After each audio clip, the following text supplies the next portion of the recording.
2 दिसंबर 2019 को महिम बीच मुंबई एक नॉर्मल सा दिन था। लोग रोजाना की तरह इस बीच पर टहल रहे थे। तभी एक इंसान को सामने पड़ा हुआ सूटकेस जो कि लहरों के साथ तैरता हुआ यहाँ पहुँचा वो दिखाई दे जाता है। वो जल्द ही इस सूटकेस के पास पहुँचा इसी आस में कि कोई कीमती चीज इस सूटकेस से उसे मिल जाए, लेकिन ऐसा नहीं होता। जैसे ही वो इंसान इस सूटकेस के पास पहुंचा, बहुत गंदी सी बदबू यहाँ से आने लगी। वो डर सा गया। उसने पुलिस को कॉल की कि ऐसे एक नॉर्मल बैग मिला है जिससे बहुत ज्यादा गंदी बदबू आ रही है और ये भी नहीं पता कि इसके अंदर है क्या।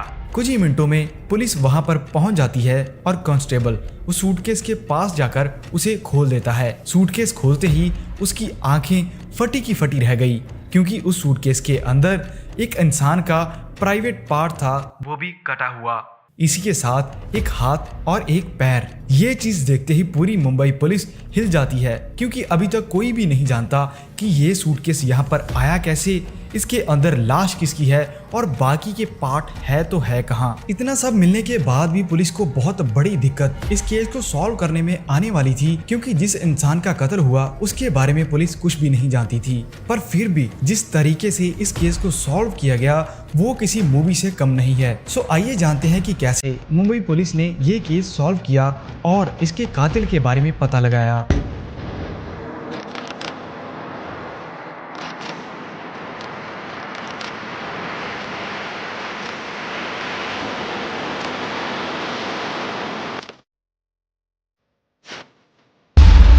नमस्कार दोस्तों, मेरा नाम है करण और आप देख रहे हैं डार्क वॉइस।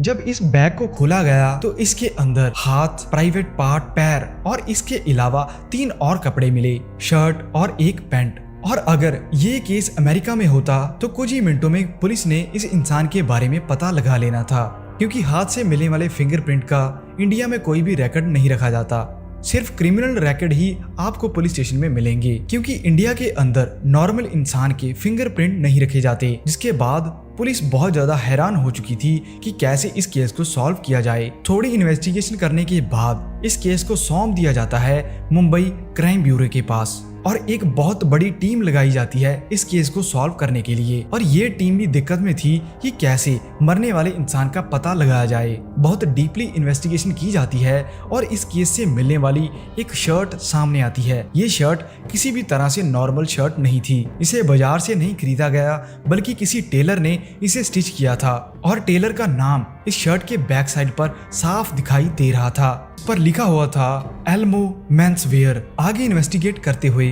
पुलिस को ये पता चलता है कि ये शॉप मुंबई में ही है। इस शॉप को ढूंढते हुए पुलिस पहुंच जाती है कुर्ला पश्चिम रोड। इस टेलर के पास पहुंचते ही पुलिस उससे पूछती है कि क्या ये शर्ट तुमने ही स्टिच की है। तो वो बैच देखकर बताता है कि ये शर्ट मेरे द्वारा स्टिच की गई, लेकिन मैं नहीं जानता कि मैंने ये दी किसको। पुलिस ज्यादा जोर डालती है, जिसके बाद वो एक बड़ी सी किताब सामने लाता है जिस पर एक साइड कस्टमर का नाम और दूसरी साइड वो कटा हुआ कपड़ा लगाया जाता था जो कि इस टेलर द्वारा स्टिच किया गया था। बहुत सारे पन्ने पलटे जाते हैं और एक कस्टमर के साथ ये शर्ट का कपड़ा मैच कर जाता है और उसके आगे सिर्फ एक ही नाम लिखा था, बेनेट रेबेलो।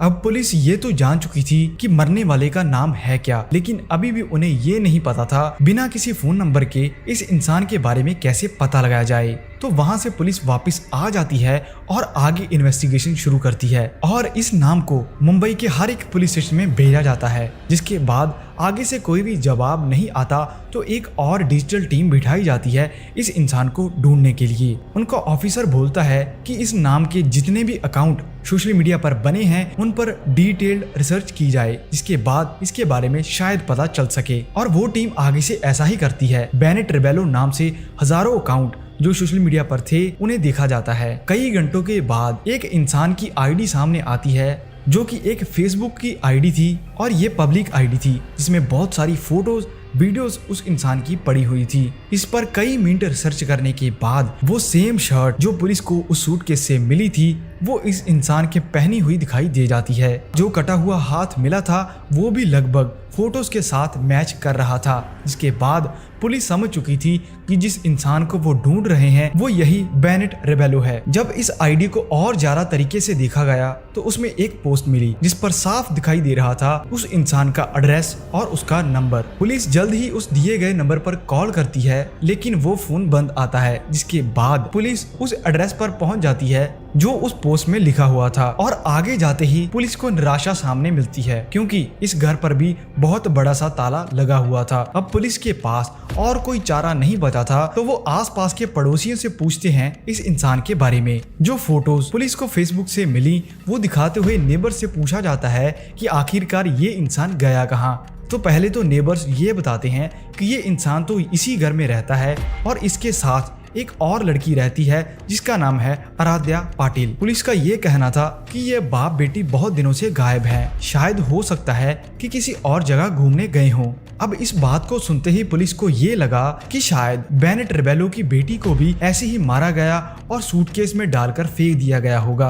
अब पुलिस के पास कोई और चारा नहीं बचा इस ताले को तोड़ने के अलावा। पुलिस उस बड़े से ताले को तोड़ती है और घर के अंदर घुस जाती है। सारे पुलिस वाले रिसर्च करते हैं और एक पुलिस वाले को नोटबुक मिल जाती है। वो देखने में कोई ऐसी नोटबुक थी जैसे जिसमें कोई अपनी जीवनी डेली लिखता हो, और इसी नोटबुक के लास्ट वाले लिखे गए पन्ने पर एक ऐसी चीज मिलती है कि वो लाइनें पढ़ते ही पुलिस वालों के पैरों तले जमीन खिसक जाती है, क्योंकि उसमें लिखा हुआ था I am very bad girl, जिसने मुझे पनाह दी, मेरी परवरिश की, मैंने उसी को ही खत्म कर दिया। Dad I am sorry, very very sorry. Notebook के इसी पेज को पढ़ने के दौरान ही पुलिस को पता अब चल चुका था कि किस इंसान का कत्ल हुआ और किया किसने। घर पर और ज्यादा तलाशी ली जाती है, जिसके बाद पुलिस को आराध्या पाटिल का भी नंबर घर से मिल जाता है। पुलिस उस नंबर पर बार बार कॉल करती है, लेकिन वो नंबर ऑफ आता है। ये नंबर लेकर पुलिस पहुंच जाती है वापस ब्यूरो। इस नंबर को बाद में ट्रेसिंग पर लगा दिया जाता है।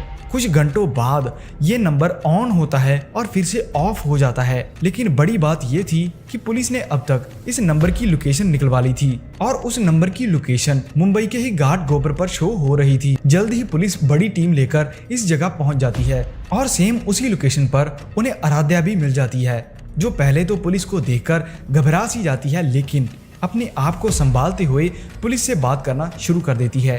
पुलिस पहले पूछताछ करती है कि आराध्या तुम्हारे पिता गए कहाँ, तो वो जवाब देती है कि मेरे पिता म्यूजिशियन हैं और म्यूजिक के काम से ही वो आउट ऑफ कंट्री गए हुए हैं। लेकिन आगे से पुलिस जब फोटो से निकालकर उस लड़की को दिखाती है तो वो लड़की रोना शुरू कर देती है, क्योंकि अब लड़की पकड़ी जा चुकी थी और उसे पता चल गया था कि मैंने जो भी कांड किया उसके बारे में सारा कुछ पुलिस जानती है। अब तक आराध्या को सारी समझ आ चुकी थी। वो खुद ही एक्सेप्ट कर लेती है कि उसने ही अपने पिता बेनेट रिबेलो का कत्ल किया है, और आराध्या रोती हुई पुलिस को बताती है कि कई महीने पहले मेरा एक लड़का दोस्त बना था।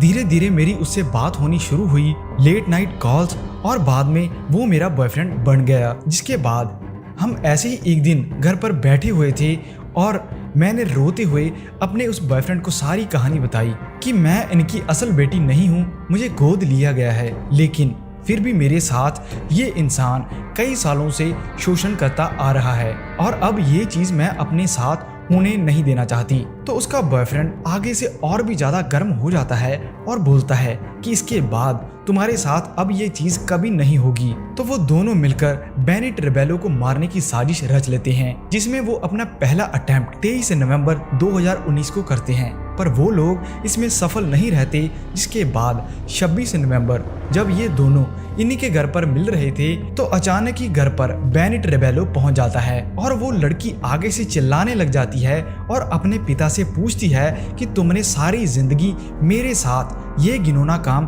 क्यों किया। और बेनेट रिबेलो समझ चुका था कि ये सारी चीजें जो भी उसने अपनी सौतेली बेटी के साथ की अभी वो दूसरे इंसान को भी पता चल चुकी हैं, जो कि उसका बॉयफ्रेंड था। तो गुस्से में बेनेट रिबेलो अपनी गिटार पकड़ता है और उस लड़के के सर पर दे मारता है। इसी बीच वो लड़की डंडा उठाकर बेनेट रिबेलो के सर पर मार देती है। डंडा पड़ते ही वो इंसान नीचे गिर जाता है, जिसके बाद लड़की भागकर कीड़े मारने की दवाई लेकर आती है और सारी की सारी अपने पिता के मुंह में डाल देती है। फिर भी वो नहीं मरता तो उसका बॉयफ्रेंड चाकू लाकर बार बार बेनेट रिबेलो की पीठ पर मारता है। बेनेट रिबेलो की हत्या हो जाती है। वो सारी रात उस लाश को ऐसे ही छोड़ देते हैं और अगले दिन मार्केट पहुंचते हैं, जहां से वो कुछ सूटकेस खरीदते हैं कुछ ग्लव्स और बड़ी बड़ी नाइफ्स। घर पर आते ही नाइफ लेकर उस बॉडी के टुकड़े करने शुरू करते हैं, लेकिन नाइफ छोटी थी जिसके कारण उन्हें काटने में बहुत ज्यादा दिक्कत आ रही थी। उस नाइफ को गर्म कर करके वार किए गए और बेनेट रेबेलो के एक एक पार्ट को अलग किया गया और इन सूटकेस में भरा गया और पास की ही मीठी नदी में फेंक दिया गया। उस लड़की ने ये बताया कि जो भी मेरे साथ हुआ उसी के गुस्से में मैंने और मेरे बॉयफ्रेंड ने अपने सौतेले पिता की हत्या कर दी है। अब छोटी सी गलती थी, अगर ये लोग उसके अंदर कपड़े नहीं छोड़ते तो शायद ही कभी इनको पकड़ा जाता, लेकिन वो ऐसे ही नहीं कहावत बनी कि पुलिस के हाथ बहुत ही लंबे हैं, वो कहीं भी जाकर किसी भी तरह किसी भी केस को सॉल्व कर सकते हैं। बाकी इस केस के बारे में आपका क्या कहना कमेंट जरूर कर देना। और ऐसे ही दो भाई अपनी सगी बहन के साथ ये घिनौना काम 1 साल से कर रहे हैं और वो प्रेग्नेंट भी हो जाती है। ऊपर क्लिक करके ये स्टोरी पूरी जरूर देखना।